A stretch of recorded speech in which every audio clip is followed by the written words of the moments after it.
Di video kali ini kita akan ngaji lagi bersama guru kita semua, Pak Ustadz Danu, yang sudah hadir di sini bersama kami. Assalamualaikum Pak Ustadz. Waalaikumsalam warahmatullahi wabarakatuh. Alhamdulillah.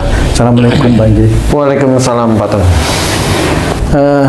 Para pemirsa dan sahabat beriman, sering sekali kita mengalami sesuatu yang tidak mengenakan pada diri kita sendiri ataupun di lingkungan kita, di tempat kerja kita maupun di keluarga kita. Biasanya kalau bangun pagi itu sering mengalami kesemutan ya, kesemutan di tangan, kadang-kadang juga kesemutan di kaki, kalau lama duduk, berdiri, kesemutan.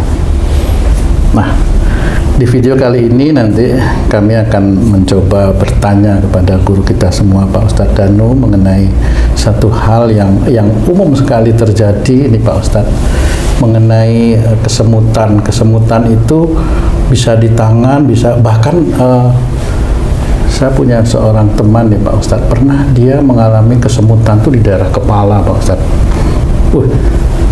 Kita juga agak ngeri-ngeri sedap tuh kesemutannya di daerah kepala ya.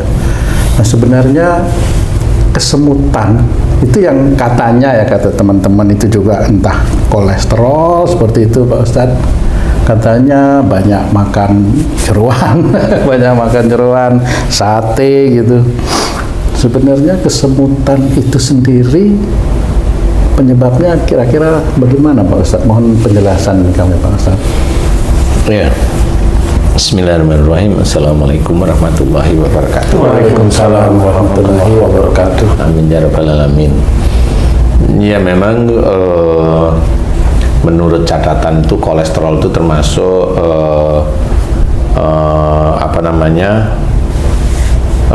ibunya penyakit lah. Ya termasuk lah ibunya penyakit yang menjadikan berbagai macam penyakit itu kolesterol menurut yang meneliti ya, kalau saya nggak tahu, tapi memang bisa aja. Nah, kolesterol itu bisa aja seperti tadi kesemutan di jari-jari tangan, kebas-kebas seperti itu bisa.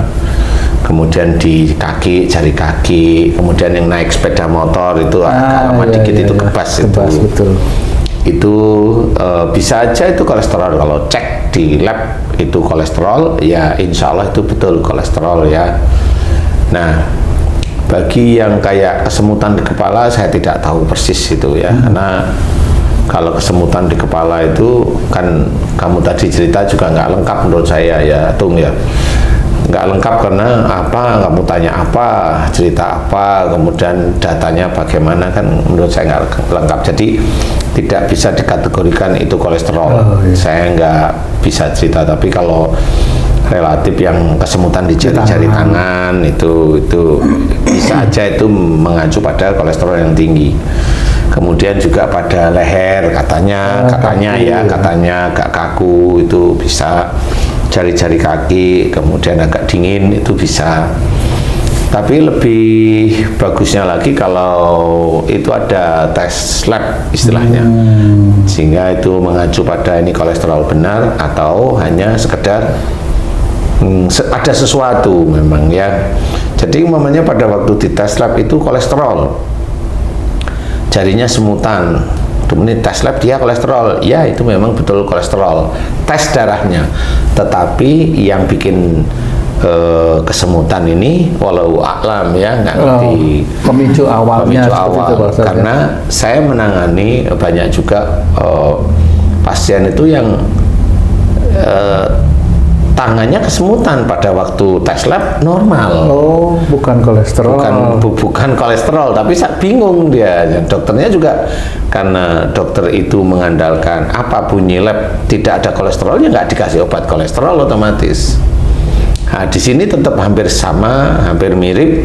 Yang satu tangan kesemutan, tes labnya kolesterol. Yang satu tangannya kesemutan, tes labnya tidak kolesterol. Nah, yang kolesterol bisa. Nah, ini yang kolesterol khususnya. Yang kolesterol itu biasanya orang yang terkena adalah orang yang biasanya hatinya kaku. eyel-eyelan, senengannya eyel-eyelan. Jadi diskusi itu selalu eyel-eyelan lah istilahnya. Dan ada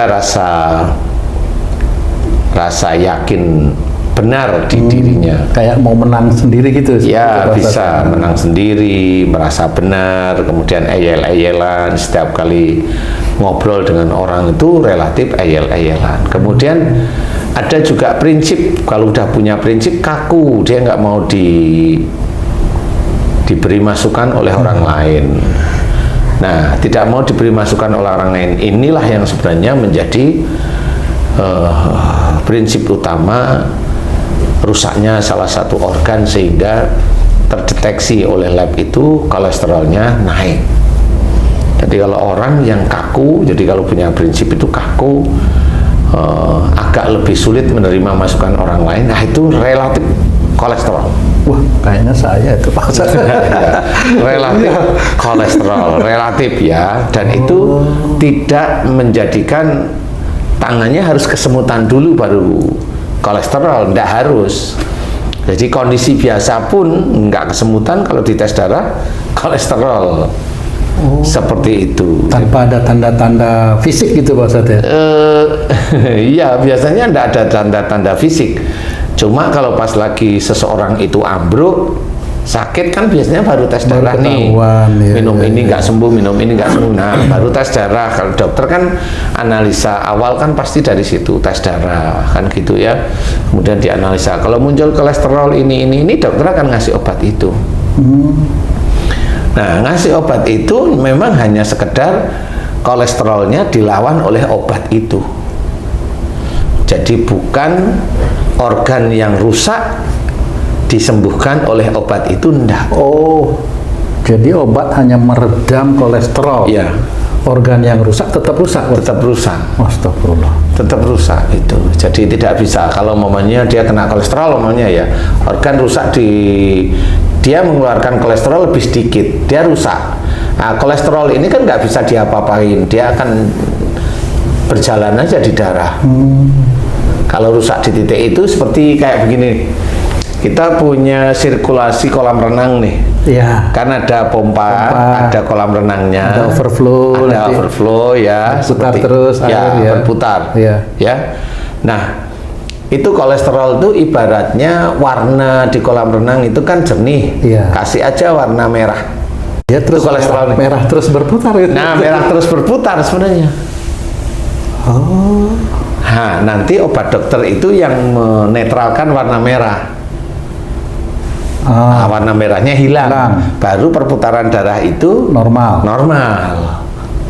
Tapi nanti suatu ketika dia akan kumat lagi. Oh, berarti warna merah itu sembunyi di titik-titik di darah-darah gitu Pak Ustaz? Ya, kayak kolam renang itu tadi ada flow-nya, ada aturannya seperti itu. Nah, kolesterol kalau kena obat ya itu seperti warna merah tadi itu dinetralkan dengan obatnya. Jadi organnya masih. Nah, organ ini sulit untuk disembuhkan karena organ yang rusak. Nah,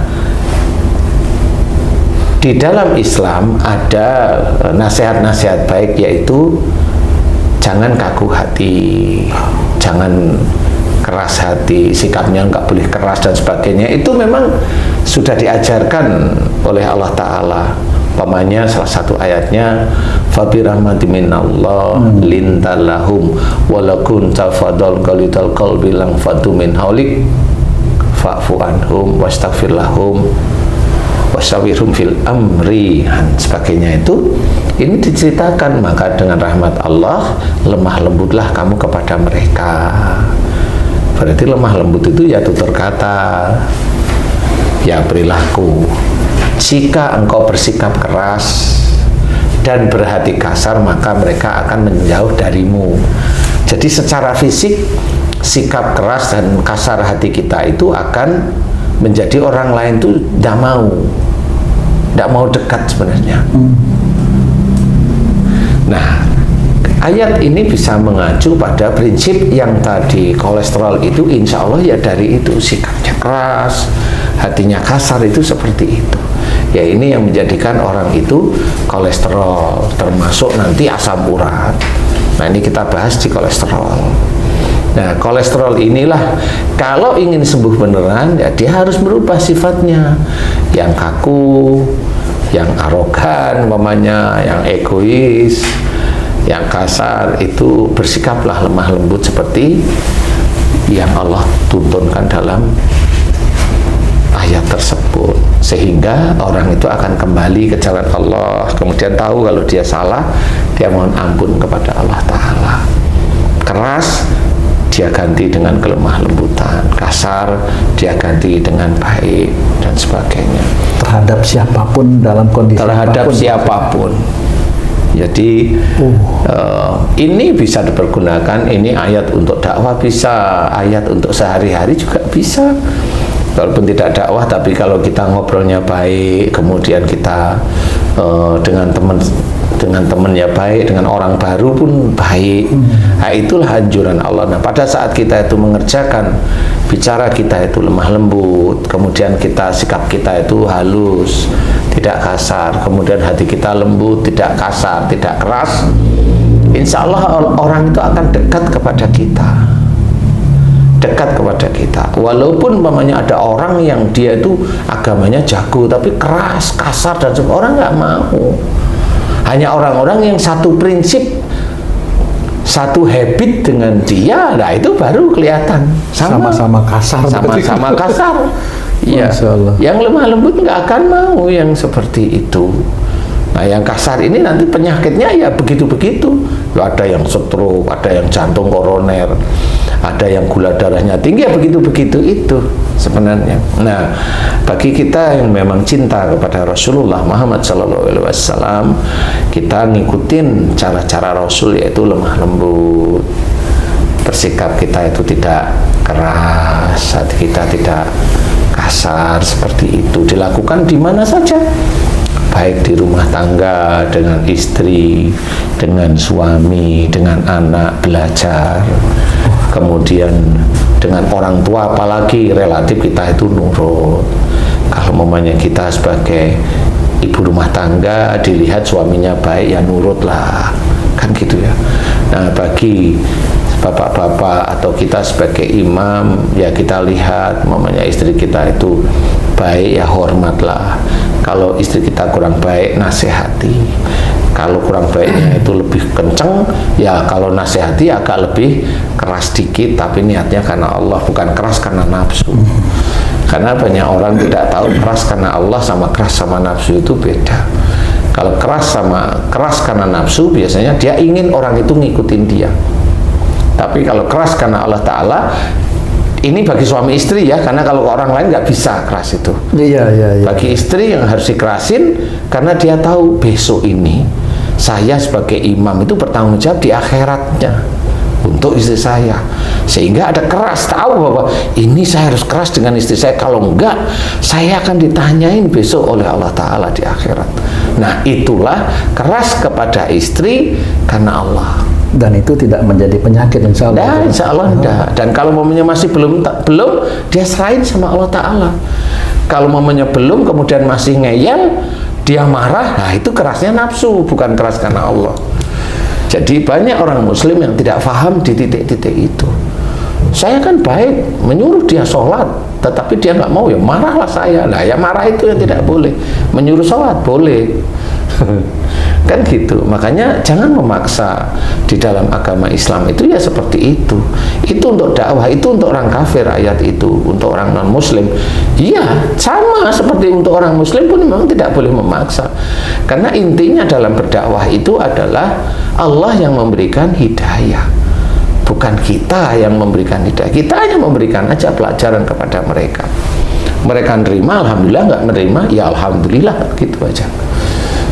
Tidak perlu kita itu merasa bahwa saya berdosa, kalau tidak ada. Allah sudah menulis dalam Quran. Rasul pun tidak usah bersedih hati jika mereka itu tidak menyembah kepada Allah, kan begitu kata Allah Ta'ala.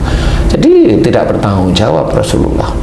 Makanya kita juga sama, cuma kalau dengan istri, nah ini kita terikat sebenarnya. Beda dengan kita itu dakwah di luar, kita terikat karena apa? Kita sebagai imam yaitu mengikat istri kita itu yang besok akan kita bertanggung jawab di yaumul hisab. Jadi nanti akan ditanyain, istrinya ditanyain sama Allah Ta'ala, kenapa kamu enggak dikasih tahu sama suamiku gitu. Terus suaminya juga nyaut, dikasih tahu nggak mau denger gitu nanti. Ya, kan nggak mungkin itu iya. ya Pak Ustadz ya. Atau sama seperti kamu, kenapa kamu ngelakuin itu?